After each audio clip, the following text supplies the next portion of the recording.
saja kita mulai kajian kita pada siang hari ini kepada Ustaz Sunnah Dr. Firanda Adirja Hafizahullah Ta'ala. Silakan. Fadhil Ustaz. Jazakallah khairan. Bismillahirrahmanirrahim. Assalamualaikum warahmatullahi wabarakatuh. Alhamdulillahi ala ihsanihi wa syukru lahu ala taufiqihi wa amtinanihi wa asyhadu an la ilaha illallah wahdahu la syarika lahu ta'ziman li sya'nihi wa asyhadu anna Muhammadan abduhu wa rasuluhu da'ila ridwani. Allahumma salli alaihi wa ala alihi wa ashabihi wa ikhwani. Pada para jamaah Majelis Ta'lim Al-Khansa dan juga Majelis Ta'lim Safiyah yang dirahmati oleh Allah Subhanahu wa taala. Alhamdulillah pada kesempatan kali ini kita bisa berkumpul bersama dalam rangka untuk belajar tentang fikih safar, karena semua kita butuh untuk bersafar. Semua kita butuh untuk bersafar, dan safar memiliki fikih tersendiri, ya. Banyak keringanan-keringanan yang diberikan oleh syariat kepada orang-orang yang sedang bersafar, ya. Karena safar itu adalah suatu yang pada dasarnya tidak menyenangkan. Ya, kata Nabi sallallahu alaihi wasallam, as-safaru qit'atun minal adzab. Yamna'u ahdakum ta'amahu wa syarabahu, ya, wa naumahu, ya. Safar adalah potongan daripada siksaan, yaitu orang menderita ketika sedang safar. Safar tersebut menghalangi kebiasaan dia, kebiasaan makanannya, minumannya, kebiasaan tidurnya. Fa idza qada ahadukum nahbatahu falyajal ila ahlihi, atau kama qala Nabi sallallahu alaihi wasallam, jika salah seorang telah selesai dari hajatnya bersafar maka segera pulang ke istrinya. Ya, kita tahu bahwasanya safar zaman dulu tentu adalah suatu yang sangat sulit, apalagi harus melewati padang pasir, kemudian berhari-hari, kadang sampai berminggu-minggu di bawah terik matahari, sehingga sebagian ulama mengatakan safar diambil dari kata asfar yusfir, yaitu mengungkap, karena orang yang bersafar akan terungkap hakikatnya.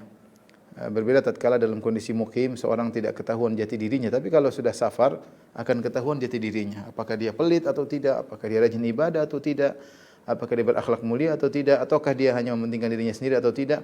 Semua ini nampak dari safar. Ini terutama safar zaman dahulu, safar yang memang menyulitkan, ya, di bawah terik matahari, kemudian dengan kendaraan yang sederhana. Tentu berbeda dengan zaman sekarang. Zaman sekarang safar begitu mudah, ya. Safar begitu mudah,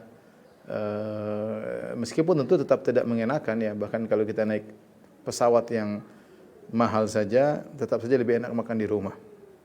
Ya, meskipun kita di bisnis kelas, dikasih makanan ala Eropa lah, ala apalah, tetap lebih enak di rumah makan tempe goreng, sayur kangkung, lezat tidur di kasur sendiri, ya.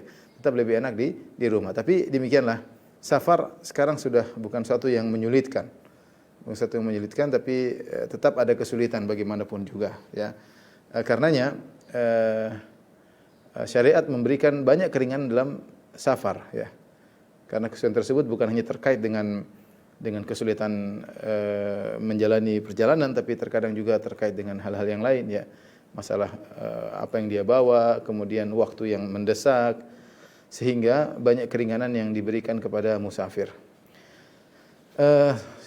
Saking begitunya perhatian syariat terhadap musafir, sampai Allah Subhanahu wa taala memberikan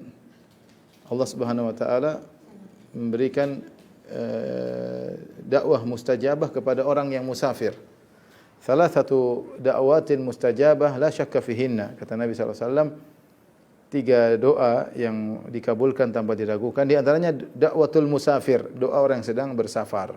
Karena orang bersafar sedang butuh rahmat, dia jauh dari istrinya, jauh dari anak-anaknya, jauh dari tempat tinggalnya, ya. Mungkin dia pergi ke negeri asing, dia mudah untuk dikabulkan doanya oleh Allah Subhanahu wa taala. Makanya disebut dalam hadis ketika Rasulullah menyebutkan tentang seorang yang melakukan sebab-sebab dikabulkan doa, kata Nabi sallallahu alaihi wasallam, rajulun yutilu safar asy'ad akbar, yaitu yang sudah lama bersafar kemudian dia berdoa, ya. Kemudian dia berdoa. Makanya di antara rahmat yang Allah berikan kepada musafir, doanya mudah dikabulkan. Di antara juga keringanan yang lain, salatnya dikosar, kemudian kalau dia puasa dia boleh tidak berpuasa di bulan Ramadan, ya. Fa in kuntum wa man kana minkum maridan aw ala safarin fa iddatun min ayamin ukhra. Siapa yang sedang di atas sedang safar atau sakit, maka dia boleh berbuka dan diganti hari-hari yang lain. Intinya seorang yang sedang bersafar ini mendapat rahmat dari Allah Subhanahu wa taala. Ikhwan dan akhwat yang dirahmati Allah Subhanahu wa taala, sebelum kita membahas tentang fikih berkaitan dengan safar, kita perlu membahas tentang adab-adab safar ya. Adab-adab safar. Tentu saya tidak menyampaikan semua, tapi di antara adab-adab safar yang harus kita perhatikan. Pertama, kalau bisa safar tidak sendirian. Kalau bisa safar tidak sendirian. Ya. Nabi mengatakan lau ya'lamun nas ma fil wahdah ma a'lam ya. Kalau seandainya orang-orang tahu tentang kesendirian yang apa yang aku tahu, tentu seorang tidak akan bersafar sendirian, kata Nabi sallallahu alaihi wasallam.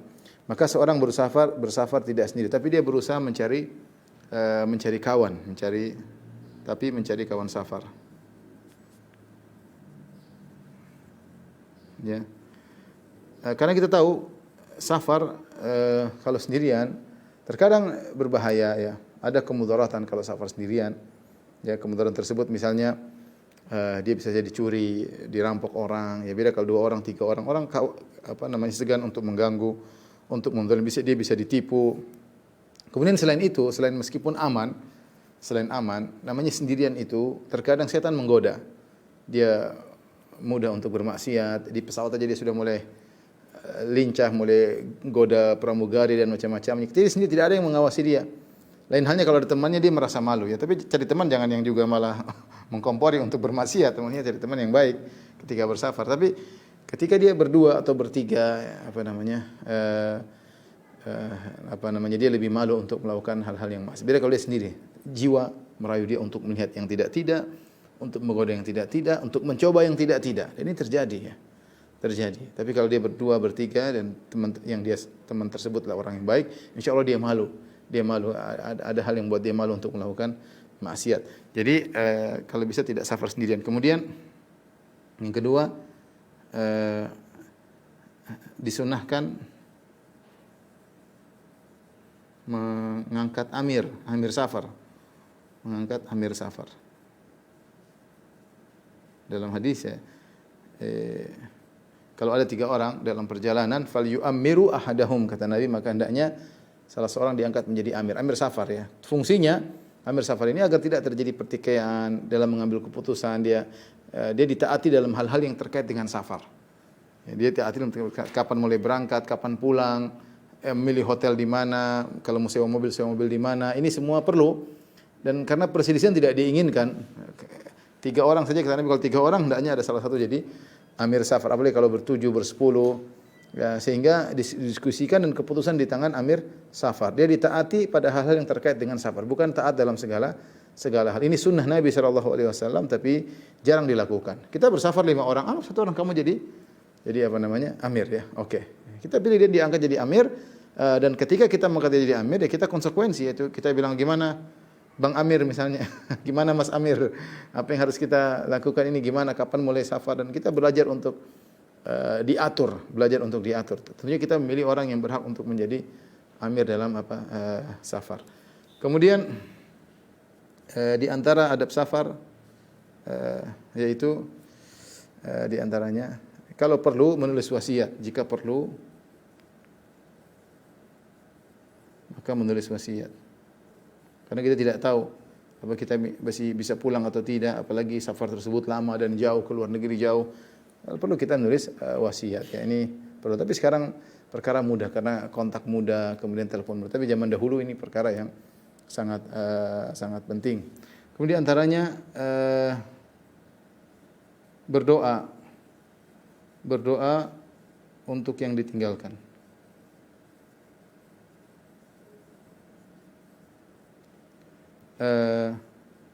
Kepada musafir, ucapan musafir,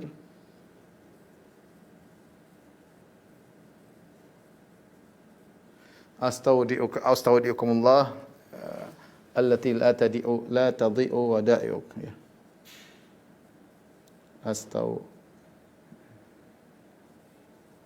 Astaudiukumullah alladzi la tadhi'u wada'i'.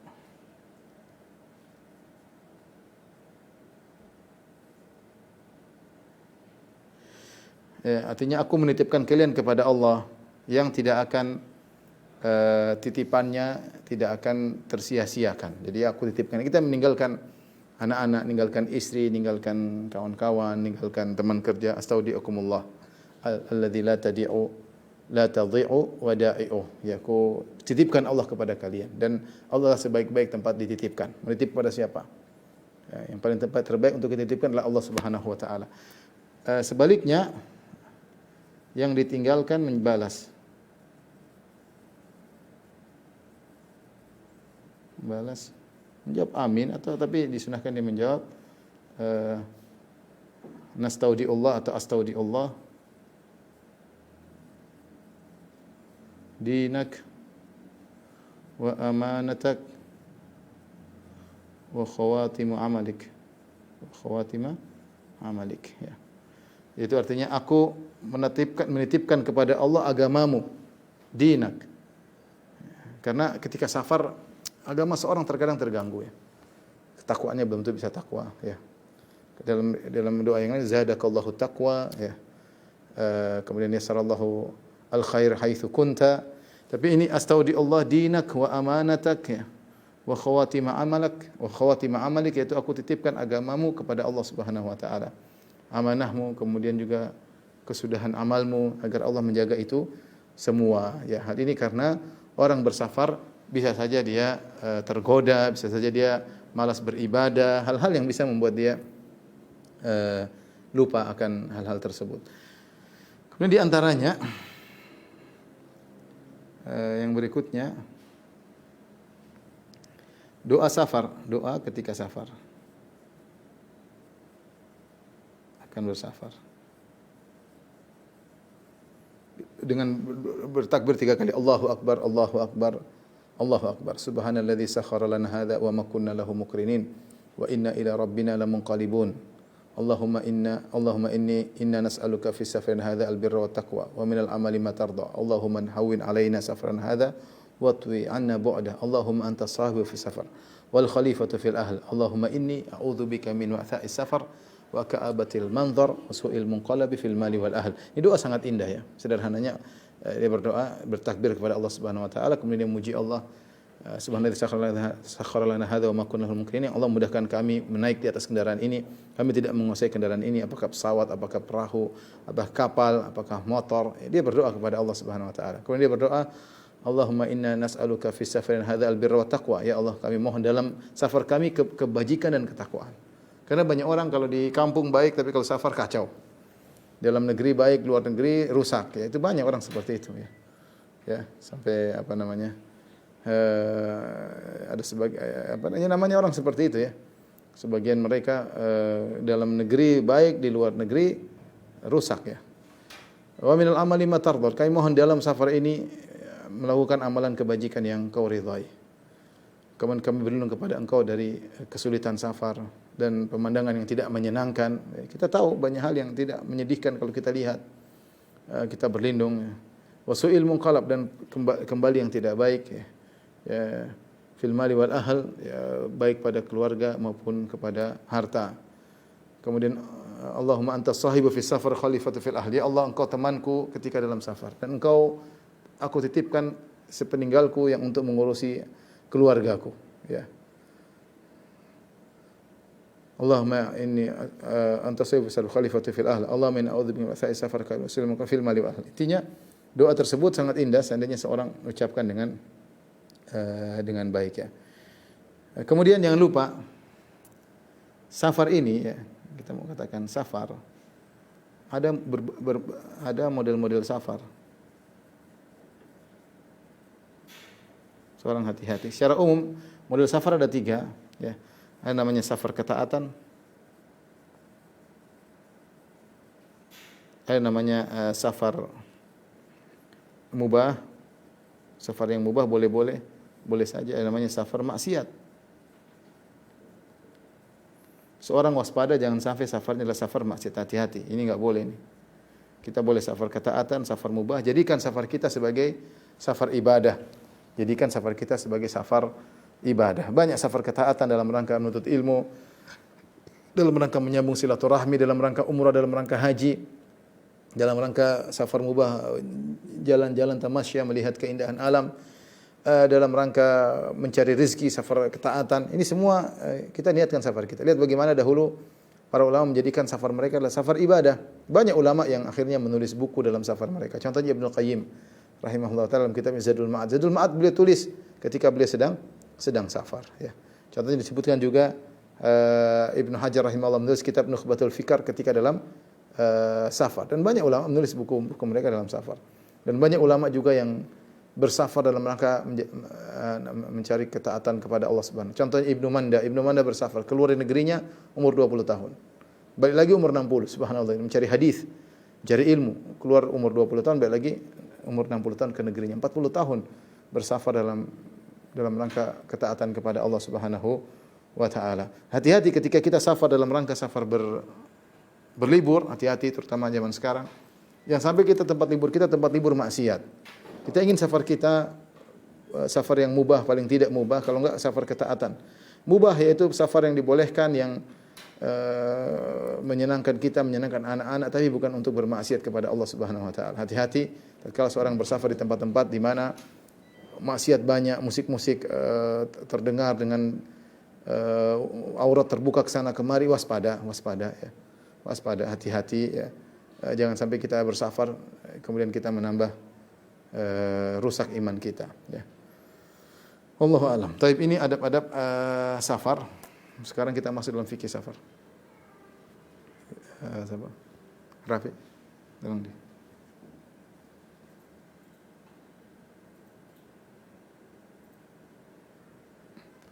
Taib, berikutnya tentang fikih safar, ya.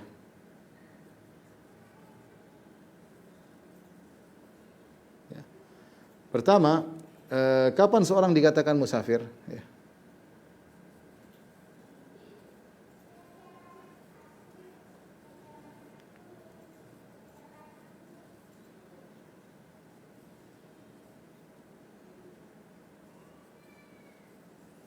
Seorang dikatakan musafir, ada khilaf di kalangan para ulama, khilaf. Ya. Secara umum ada dua madhab dalam hal ini, dua madhab, ya saya sebutkan aja. Dua madhab. Madhab pertama madhab jumhur, yaitu yang menentukan safar atau tidak dengan jarak safar, yang menjadikan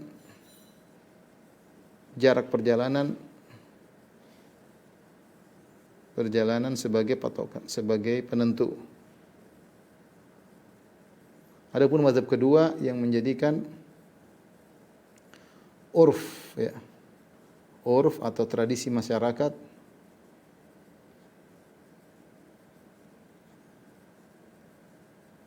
sebagai penentu, ya, sebagai penentu, ya.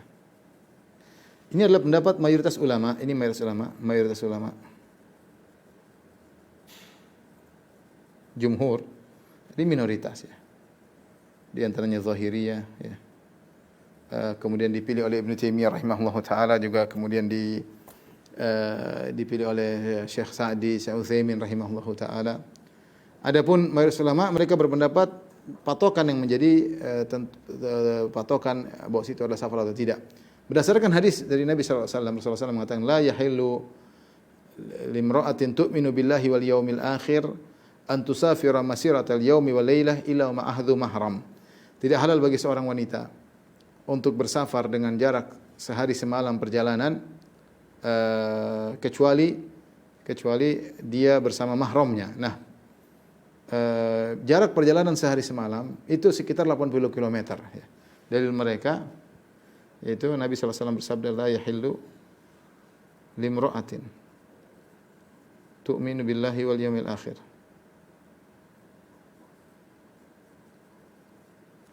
an tusafira masirata al-yawm wa laylah illa wa ma'ahdi mahram, illa wa ma'aha dzu mahram. Perhatikan sini Nabi sallallahu alaihi wasallam mengatakan tidak halal bagi seorang wanita beriman kepada Allah hari akhirat untuk bersafar, antusafira bersafar masiratal yauma wa lailah, jarak sehari semalam. Jarak perjalanan sehari semalam. Kalau zaman dulu sehari semalam itu kurang lebih 80 kilometer. Ya, mereka bilang berapa farsah gitu. Intinya kurang lebih 80 kilometer. Jika kurang dari ini maka tidak dikatakan musafir ya. Sehingga jika kurang dari ini dari 80 kilometer belum musafir. Ini pendapat cukup kuat ya, dan ini dipilih oleh majelis ulama. Kemudian dan ini lebih kita bisa punya patokan, gampang. Tinggal kalau kita pergi keluar kita lihat Google ya, lihat Google mana kita tujuan mana, saya lihat Google, oh 80 km, sudah berarti ini safar. Kalau pencet Google ternyata cuma 70, oh belum apa namanya, belum safar. Tapi kalau kita pilih jalan lain yang lebih jauh jadi 82. Gimana? Kata para ulama, yang penting dia bukan mencari hilah supaya dibilang safar, tidak. Kalau memang kondisinya lewat sini padat, ternyata ada jalan lebih jauh, ya, lebih cepat tapi 82 kilo, ya sudah, dia ikut jalan yang mudah. Intinya inilah jarak safar, ya.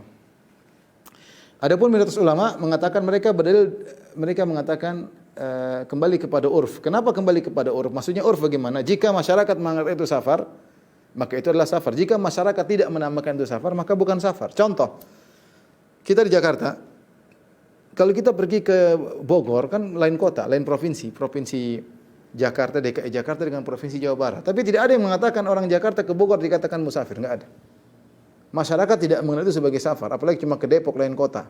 Bogor dan Depok dua kota yang berbeda. Tetapi tidak ada yang mengatakan orang pergi dari Bogor ke Depok dikatakan sebagai musafir. Tapi masyarakat sepakat, kalau kita pergi Jakarta ke Bandung bilang musafir, safar. Bawa lagi safar ke Bandung. Urf masyarakat. Ingat yang dimaksud adalah urf tradisi masyarakat, bukan penilaian pribadi. Ya, bukan penilaian pribadi, karena sebagian orang menjadikan urf tradisi dia, ini tidak benar. Dia pergi misalnya dari Bogor atau dari Cilengsi pergi ke Jakarta dianggap sebagai musafir. Sehingga dia qasar salatnya. Kita bilang enggak sekalian batalkan puasa, kan boleh musafir batalkan puasa ya.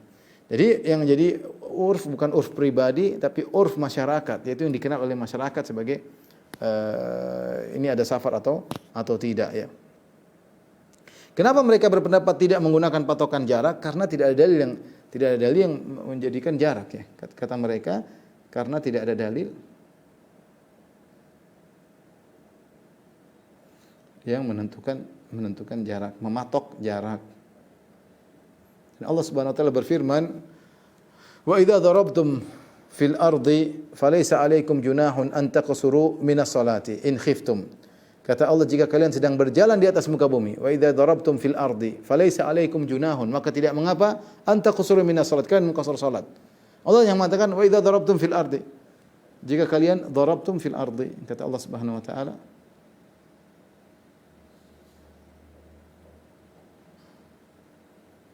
darabtum fil ardi maksudnya melakukan perjalanan.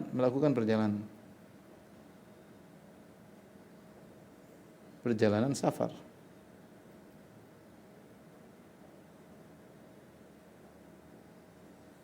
Tanpa ditentukan jaraknya berapa.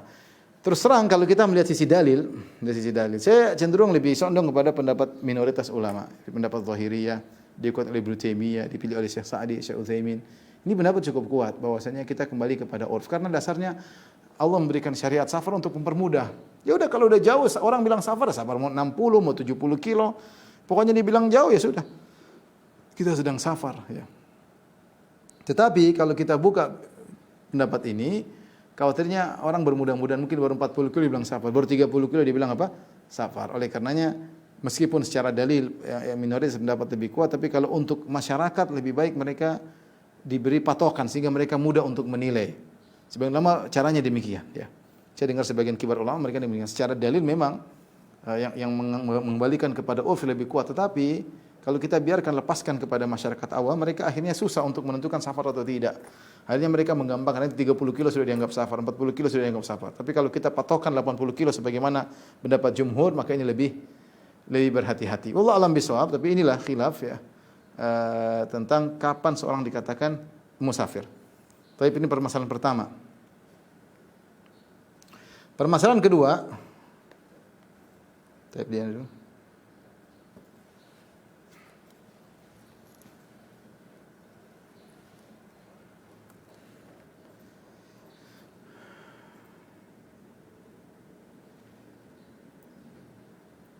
Permasalahan kedua,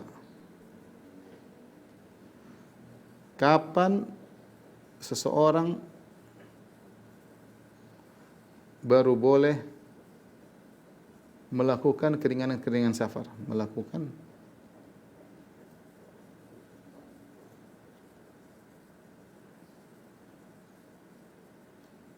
keringanan musafir ya.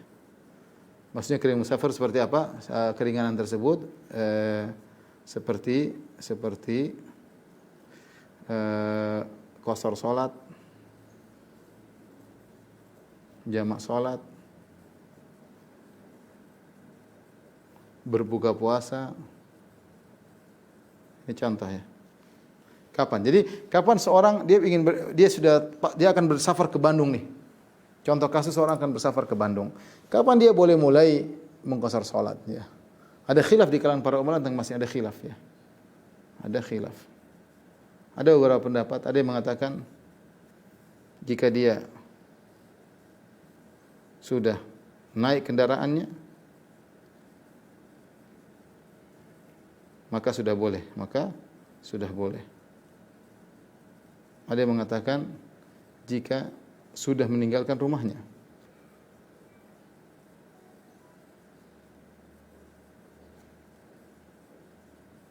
Dia sudah meninggalkan dinding rumahnya, dia sudah boleh. Ada yang mengatakan ini pendapat mayoritas ya, jika telah meninggalkan bangunan-bangunan kotanya. Ini pendapat mayoritas ya, maka sudah boleh.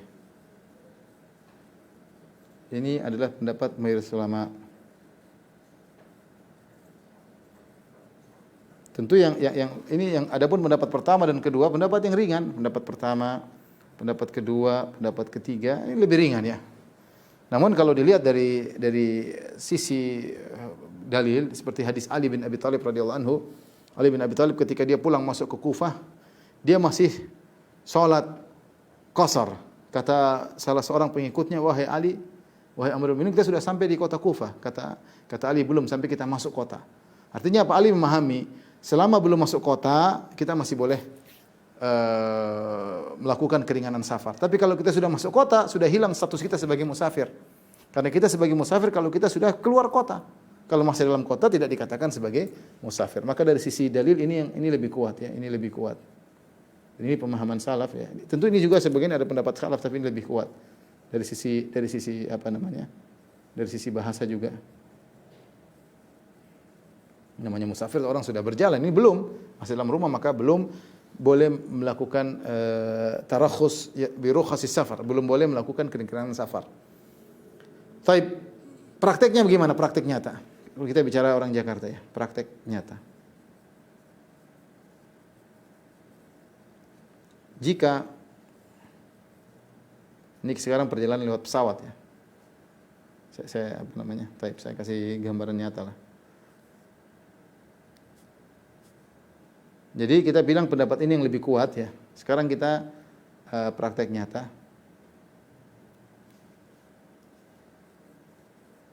Praktek nyata bagi penduduk Jakarta. Penduduk Jakarta, contohnya saya Jakarta Timur ya. Saya tinggal di Ceger misalnya. Tapi ada dua kemungkinan ya. Bersafar menggunakan pesawat.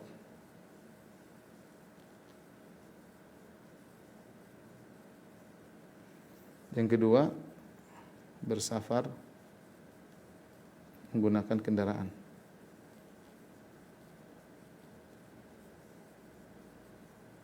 Contoh saya ingin pergi dari Jakarta Timur menuju Jogja. Misalnya menuju Jogja. Menuju Yogyakarta ya. Baik. Tentu jaraknya jauh antara Jakarta dengan Jogja 650 km kira-kira ya. Tapi ada dua kemungkinan saya bersafar menggunakan kendaraan. Nah, kapan saya boleh mulai qashar salat, saya boleh menjamak salat? Jika menggunakan pesawat ya.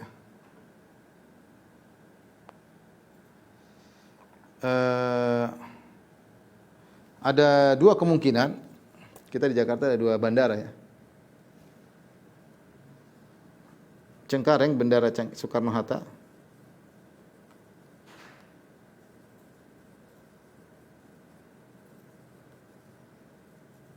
Kemudian yang kedua, Bandara Halim Perdana Kusuma. Berdasarkan pendapat tadi, kalau kita bicara, kita belum boleh melakukan tarakhus dengan rukhsah safar kalau masih di Bandara Halim belum. Kenapa? Bandara Halim masih di Jakarta Timur. Saya kalau di Bandara Halim saya belum boleh saya qashar. Ini kalau menurut pendapat tadi ya. Saya boleh qashar kalau saya sudah pesawat berangkat meninggalkan Bandara Halim baru boleh. Tapi kalau saya di Bandara Soekarno-Hatta ini sudah lain kota, lain daerah ya. Dan saya sudah meninggalkan kota Jakarta melewati tempat-tempat yang kosong, bukan tempat kawasan pemukiman lagi, kemudian saya masuk ke daerah Tangerang, saya masuk Bandara Soekarno-Hatta. Kalau saya sudah di Soekarno-Hatta, saya sudah boleh di sini sudah boleh tarakhus, sudah boleh qashar salat. Kalau di sini belum boleh. Karena saya masih di Jakarta. Nah, ini karena Bandara Soekarno-Hatta di luar Jakarta dan juga lain provinsi gampangannya. Taib. Adapun kalau saya bersafar menggunakan kendaraan, ya saya terus berjalan ya sampai saya meninggalkan kota Jakarta. Kalau sudah masuk di kota lain misalnya ketika kendaraan sudah masuk ke kota lain, sudah mulai masuk ke kota lain. Karena kita tahu di Jakarta Bekasi mungkin sebenarnya aturannya kalau menurut fikih kita berjalan sampai bangunan habis ada sawah, ya itu sudah mulai bersafar. Tapi kalau di Jakarta mungkin bangunan bersambung-sambung, Jakarta, Bekasi sambung. Nah, kalau bangunannya menyambung-nyambung dari kota satu kota yang lain, maka jika kita sudah mulai masuk ke kota lain, ya, kita sudah boleh qashar. Kalau sudah masuk rest area kayaknya sudah selesai. Sudah lewat bangunan MBZ, jalan layang MBZ, Muhammad bin Zaid, turun ke kilometer 50 berapa sekian, sudah boleh. Lagi pula itu bukan tempat pemukiman karena sudah sawah kanan kiri, ya itu sudah boleh. Ya itu sudah boleh seorang mulai mengqashar salat. Ini prakteknya. Adapun daerah-daerah lain tinggal dikiaskan ya. Taib, ini permasalahan kedua.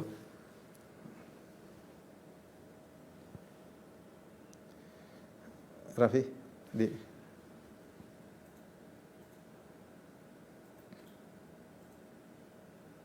sudah? Tapi permasalahan ketiga,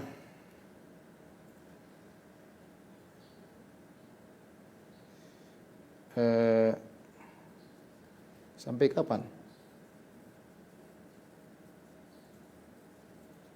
boleh mengambil keringanan safar?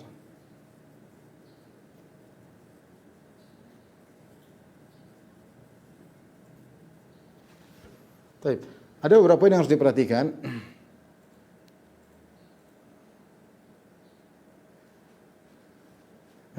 Jika dalam perjalanan berpindah-pindah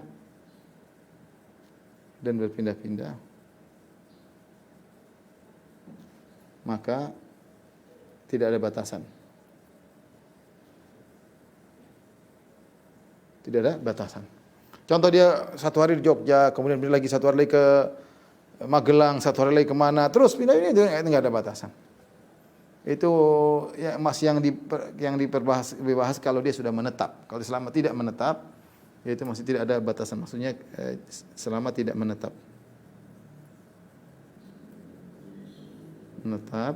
Tetap dikatakan musafir, tidak ada batasan mau satu bulan pindah-pindah terus tetap musafir. Hanya saya sebagian ulama mengatakan jika ada seorang dia musafir tapi dia selalu bawa anak istrinya, ya dia tidak melakukan hukum safar. Ada yang tetap melakukan hukum safar. Tapi kalau dia bawa anak istrinya tidak. Tapi ini tentunya tidak kita bahas ya. Tapi ada khilaf di kalangan para ulama. Taib khilaf ketika berapa hari paling lama jika menetap. Taib khilaf. Pendapat pertama jumhur ulama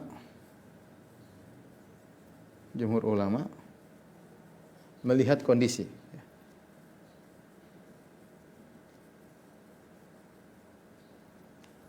Jika akan menetap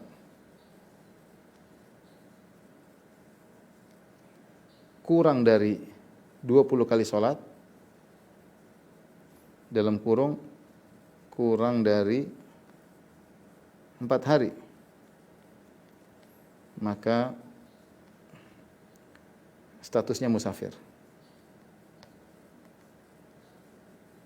Contoh, saya pergi dari Jakarta sampai Jogja. Saya tiba hari Senin, dan saya akan di Jogja sampai hari Kamis. Saya tiba Senin siang atau Senin subuh. Saya sampai hari Kamis. Senin subuh berarti Selasa, Rabu, Kamis, cuma 3 hari. Nah, berarti saya qashar karena saya musafir. Perhatikan.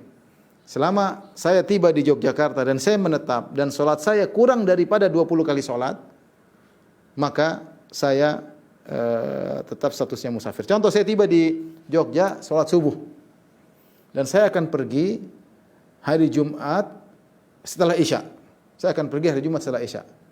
Apakah status saya musafir atau tidak? Jawabannya musafir karena sholat saya tidak sampai 20 kali. Ya. Sholat saya tidak sampai. Jadi saya tiba hari Senin 5, Selasa 5, Rabu 5. Kamis 5, sudah lebih ya, mohon maaf lebih. Kalau saya sudah sampai hari Jumat, berarti sudah 4 hari, berarti saya tidak status musafir. Jadi intinya kita hitung sholat kita. Misalnya kalau saya tiba hari Senin di Jogja, sholat subuh, kemudian saya berangkat Kamis ba'da Isya, berapa hari? Ya, jadi Senin, coba saya hitung Senin 5 waktu, kemudian Selasa 5 waktu sudah 10, Rabu 5 waktu 15, Kamis kalau saya berangkat pada Isya, berarti saya 5 waktu lagi.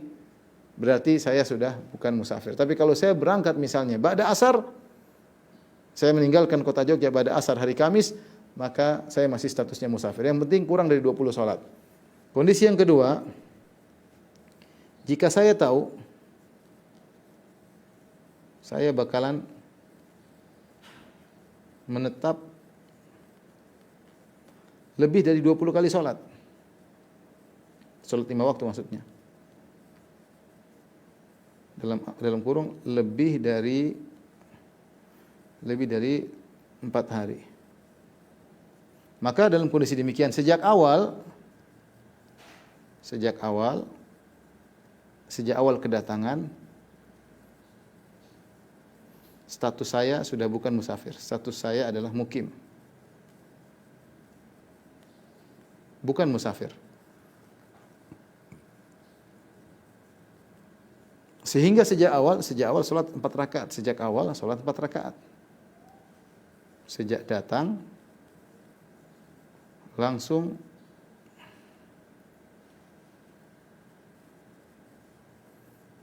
salat 4 rakaat.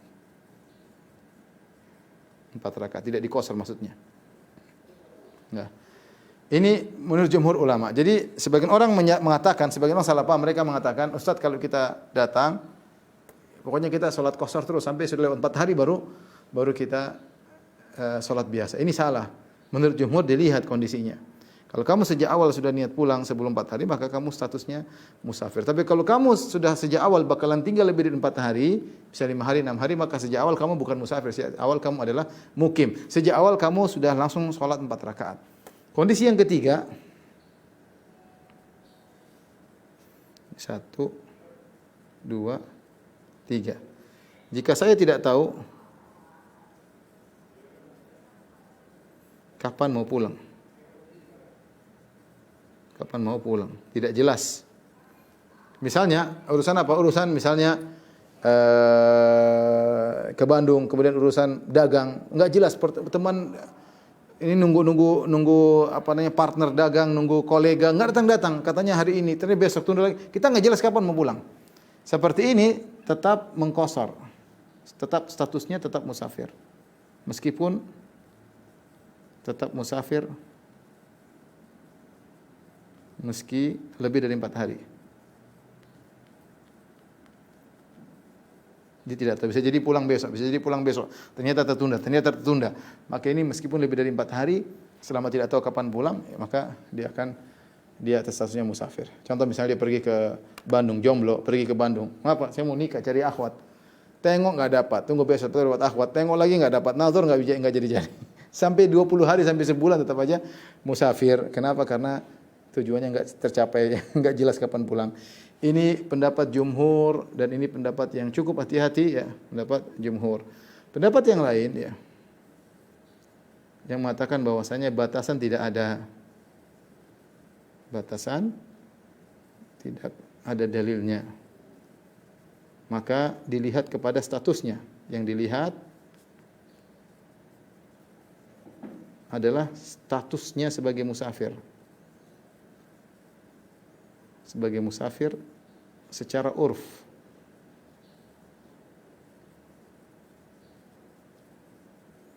Secara urf masyarakat. Ini pendapat yang tadi yang mengatakan tidak ada batasan jarak, demikian juga tidak ada batasan kapan kita sampai kapan kita boleh mengqashar salat. Dalilnya apa? Dalilnya pengamalan salaf. Dalam sebagai riwayat disebutkan bagaimana para salaf di Ramah Hurmuz, ketika mereka berada di Ramah Hurmuz, kota Ramah Hurmuz, mereka mengqashar salat selama 7 bulan. Para sahabat mereka mengqashar salat selama 7 bulan. Demikian juga dalam hadis Anas bin Malik, sebagian sahabat dalam peperangan, kemudian mereka selalu mengqashar salat sampai Anas ditanya, sampai kapan?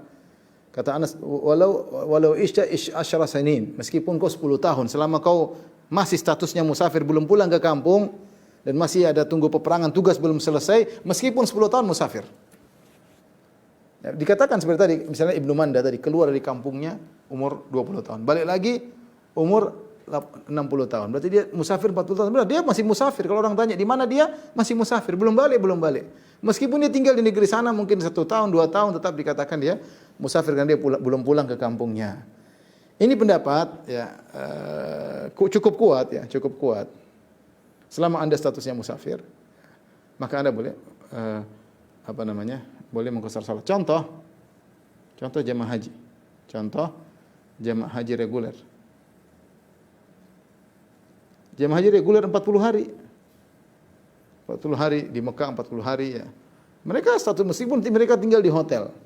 Meskipun mereka 8 hari di kota Madinah, orang tahu mereka musafir. Statusnya mereka musafir. Ya. Buktinya mereka ya memang lagi safar haji, semua orang bilang dia musafir, maka dia statusnya musafir. Tidak mungkin kita bilang dia mukim. Oh, gimana mukim? Dia rumah enggak punya, kerjaan enggak ada, musafir. Ini pendapat cukup kuat ya. Meskipun 20 hari, 8 hari yang menetap benar di kota Madinah 8 hari. Di Mekah menetap beberapa proses haji sekitar 8, 9, 10, 11, 12, 13. Proses haji sekitar 6 hari, 7 hari. 8 tambah 7, 15. Masih ada sekitar 25 hari di Mekah. Atau 25 hari di Mekah. Mereka bolak-balik ke Masjid Haram. Mereka statusnya musafir. Ini kuat ya. Mereka statusnya musafir. Seperti orang nuntut ilmu pergi kemana 6 bulan, 7 bulan, dia masih statusnya musafir. Namun saya lebih hati-hati, saya menggunakan hadis Ibnu Abbas radhiyallahu ta'ala anhuma. Ini yang saya praktikkan sekarang ini. Meskipun dalil ini sangat kuat. Ini sangat kuat ya, tidak ada batasan. Tapi saya menerapkan hadis Ibnu Abbas dalam Sahih Bukhari. Ini pendapat dipilih oleh Syekh Sa'ad Al-Khaslan, salah seorang anggota kibar ulama di Arab Saudi. Ibnu Abbas mengatakan kalau kami bersafar dan kami selama 19 hari, kami kurang dari 19 hari, kami tetap qashar. Kalau kami sudah lebih 19 hari, atmamna. Kalau sudah 19 hari, maka kami sempurnakan. Jadi patokannya 19 hari. Dia mengatakan kami para sahabat. Ini praktek para sahabat. Tapi ini ini adalah masalah khilaf ya.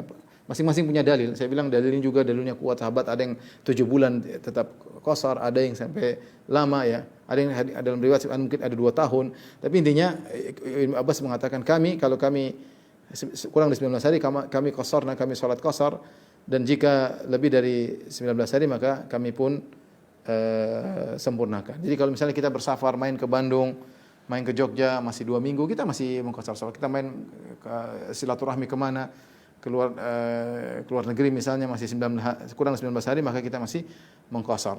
Lebih dari 19 hari maka kita sempurnakan. Karena sudah lebih dari 19 hari, seakan-akan orang sudah menetap. Tapi kalau ada yang berpendapat masih terus boleh qasar, ya ini khilaf di kalangan para ulama. Cuma sementara yang saya praktikkan ini agar saya ada patokan juga, ini praktik dari Ibnu Abbas radhiyallahu taala anhuma. Taib.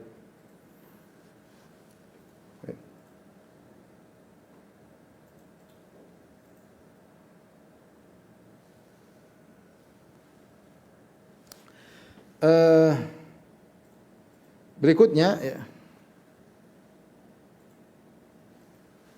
hukum-hukum fikih yang lain ya, yang mungkin kita sampaikan. Contoh, apakah orang musafir wajib Jumat?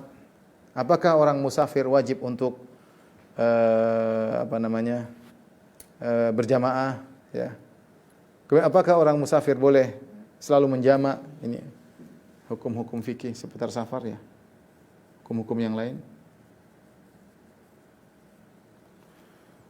Saya sampaikan yang kuat aja. Yang pertama, apakah boleh selalu musafir, boleh selalu menjamak?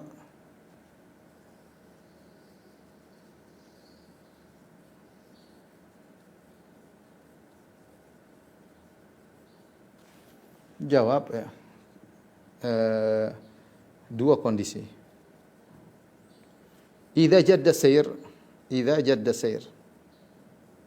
jika berat perjalanan, ya, maka dianjurkan menjamak.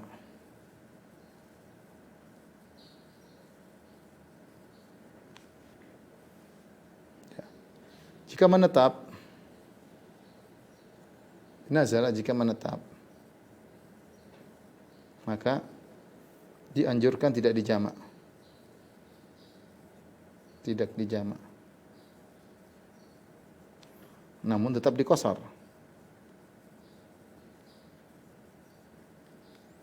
Ya. Jika menetap dianjurkan tidak dijamak, perhatikan, tidak dijamak. Namun tetap boleh menjamak.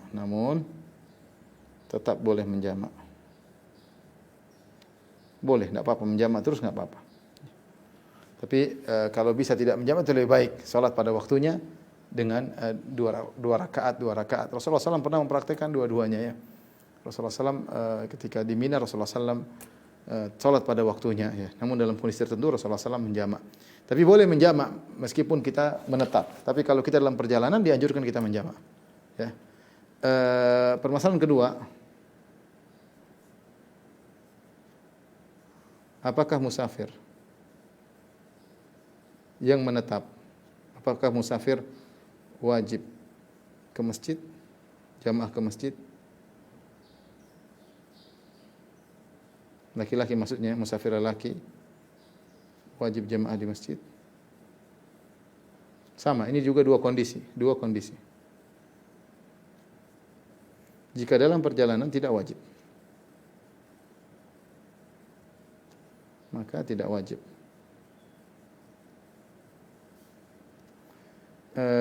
Jika menetap,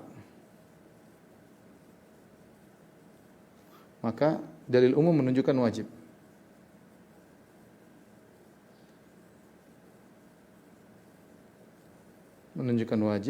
Namun tidak sewajib orang mukim ya, sebagaimana dijelaskan oleh Syekh Abdul Karim Al-Khudair ya.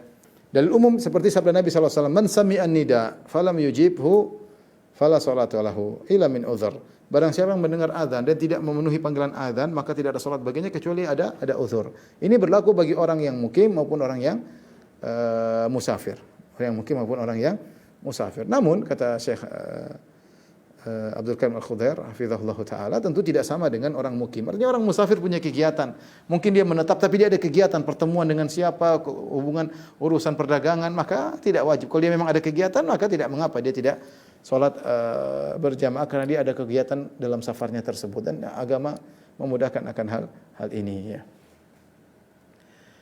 Yang ketiga, dan ini terkait juga dengan masalah Pak, dan ini terkait dengan Jumatan, dengan sholat Jumat ya, sama, hukumnya sama ya. Dia menunjukkan wajib ya, kecuali ada keperluannya.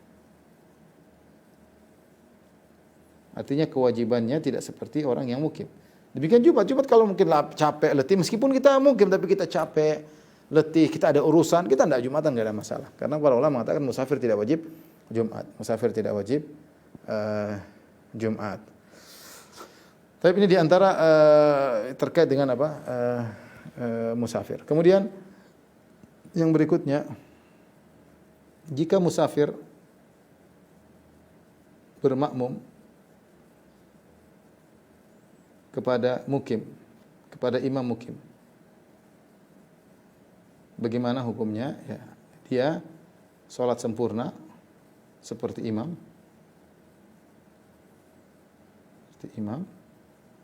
dan boleh melaksanakan rawatib,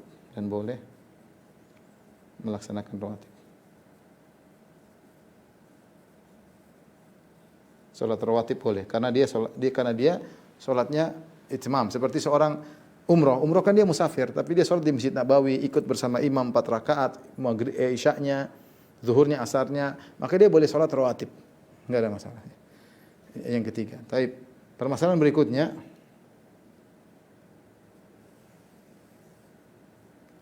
yang keempat,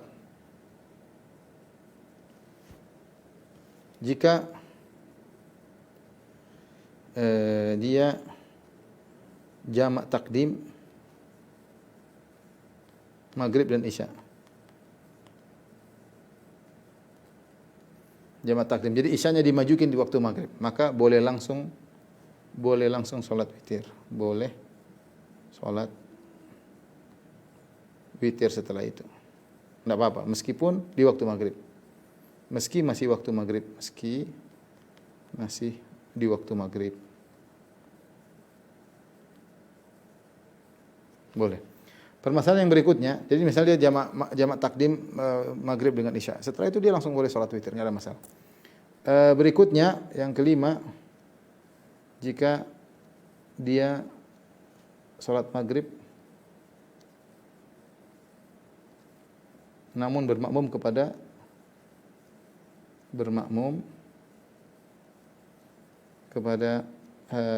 imam mukim sholat isya.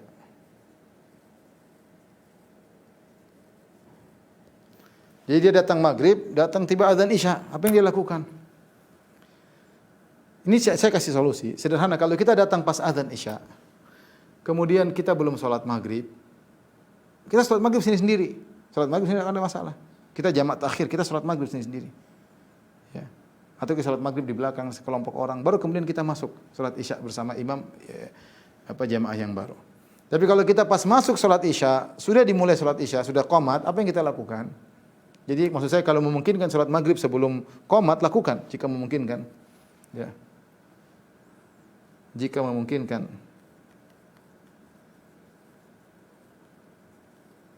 Sholat maghrib sebelum qomat, maka lakukan. Iqamat, maka maghrib dulu, maka maghriban dulu.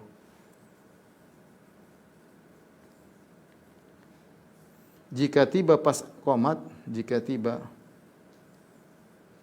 iqamat isya,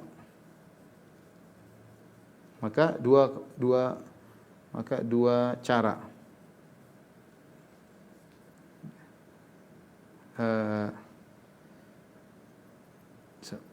Jika tiba pas iqamat isya, tetap sholat di belakang imam isya,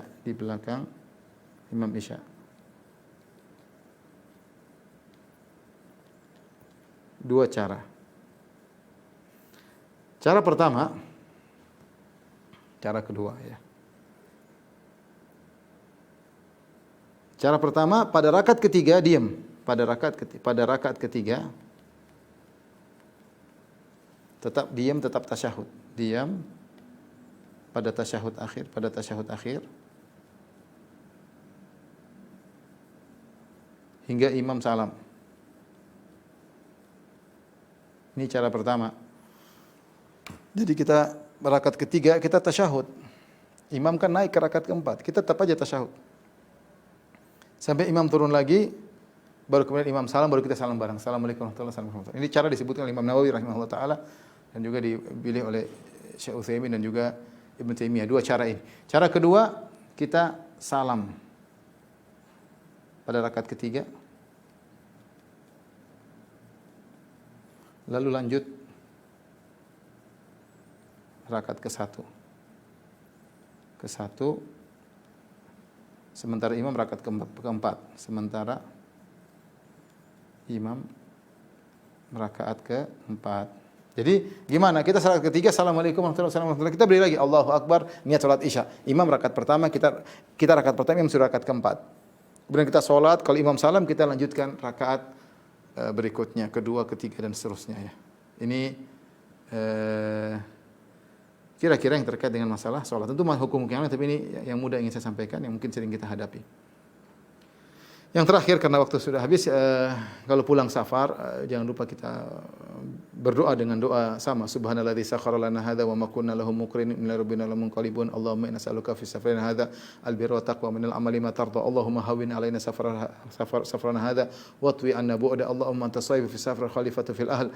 Allahumma inna a'udzubika min sa'is safar wa ka'abatil mandar wa su'il munqalab fil mali wal ahl. Kita mengatakan aibun taibun li rabbina hamidun. Ada tambahan terakhir itu. Aibun taibun li rabbina hamidun. Itu kita kembali, kita memuji Allah dan kita bertobat. Namanya safar, kita tidak lepas dari maksiat, maka kita bertobat kepada Allah Subhanahu wa taala. Dan kalau sampai di kampung, kalau bisa kita salat 2 rakaat di masjid terdekat, itu yang terbaik. Jika tidak, langsung aja ke rumah. Wallahu a'lam bishawab. Demikian ikhwan dan akhwat yang rahmatillah Subhanahu wa taala, majelis taklim Al-Khansah dan Safiyah. Kalau ada yang bertanya, saya persilakan.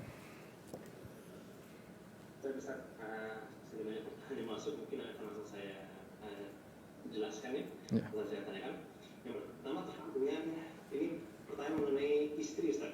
Istrinya ada 2 nih, Ustaz. Maksudnya yang pertama, Ustaz pernah izin bertanya, kalau soal safar yang dilakukan seorang istri yang PNS, biasanya kan ada dinas luar kota.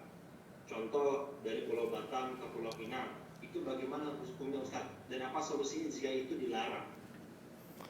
Maksudnya ini PNS dia bersafar tanpa mahram maksudnya? Ya, mungkin pergi safar tapi dengan teman-teman kantornya, Ustaz. Iya, ya tentu sebaiknya dihindari ya, dihindari ya, karena Rasulullah mengatakan bahwasanya bersafar hendaknya dengan mahram, kecuali darurat, beda. Jadi hukum asal wanita bersafar tanpa mahram hukumnya haram. Karena wanita apalagi orang kantoran terkadang tidak bisa menjaga diri, di sana ketemu dengan laki-laki lain dan macam-macam, teman-teman kantor laki-laki, dan siapa yang bisa mengontrol dirinya? Namanya hati tidak bisa kita atur, begitu melihat laki lain bisa jatuh cinta atau orang lain jatuh cinta sama kita dan macam-macam. Dan oleh karenanya tetap dia berusaha dengan mahramnya. Kecuali tadi darurat, hukum darurat lain, misalnya untuk berobat, untuk apa ya, itu lain cerita. Tidak ada mahram yang menemani, maka silakan dia bersafar. Jika tidak, maka hendaknya dia tidak bersafar tanpa mahram. Jika dia melakukan, dia istighfar kepada Allah Subhanahu wa taala. Allah alam bisawab. Yang selanjutnya sama dengan kondisi istri, bagaimana hukumnya seorang istri yang bersafar via darat dengan menempuh waktu 1 hari 1 malam menggunakan mobil sewa, misalnya bus, tanpa ditemani suaminya, sedangkan istri bersafar dengan tujuan untuk mengunjungi orang tuanya, Ustaz. Tadi saya katakan ya, kalau tidak darurat, ya, orang tuanya sakit misalnya, suami tidak bisa menemani, dia sudah berangkat, bismillah, ketemu orang tuanya, ngeliat orang tuanya. Tapi kalau tidak darurat ya, hanya sekedar untuk kunjungan, kita bisa telepon kok, tidak harus ke sana ya. Maksud saya kita berusaha tidak melanggar perintah Nabi sallallahu alaihi wasallam, karena ketaatan kepada Nabi adalah keberkahan ya. Tapi kalau darurat, hajat yang sangat memerlukan, sangat penting, itu lain cerita. Ya, maka boleh saja seorang bersafar tanpa mahram, sebagaimana sebagian sahabiat berhijrah tanpa mahram, tapi itu darurat. Wallahu a'lam bishawab. Ustaz, izin tanya, kalau misalnya kita sedang safar, maka kapan zikir sore itu dibaca apabila kita sholatnya jamaah? Ustaz. Tetap saja zikir pagi petang terkait dengan waktu. Kalau kita zikir sore tetap aja menjelang maghrib baru kita baca. Ya, bukan kita baca di waktu zuhur. Ya. Kemudian Ustaz, izin bertanya mengenai 19 hari terkait praktik sahabat. 19 hari itu dihitung dari keluar rumah? Enggak, ketika menetap. Waktunya menetap tadi. Semuanya pembahasan ketika menetap ya. Oke. Mungkin pertanyaannya Anda bisa persilakan kepada Anda persilakan untuk bertanya kepada salah satu penanya ya. Ini silakan kepada Ana Zega untuk bisa ini sudah raise hand, silakan bertanya kepada Ustaz. Bisa di-unmute mungkin kepada host. Pada yang raise hand Ana Zega, silakan.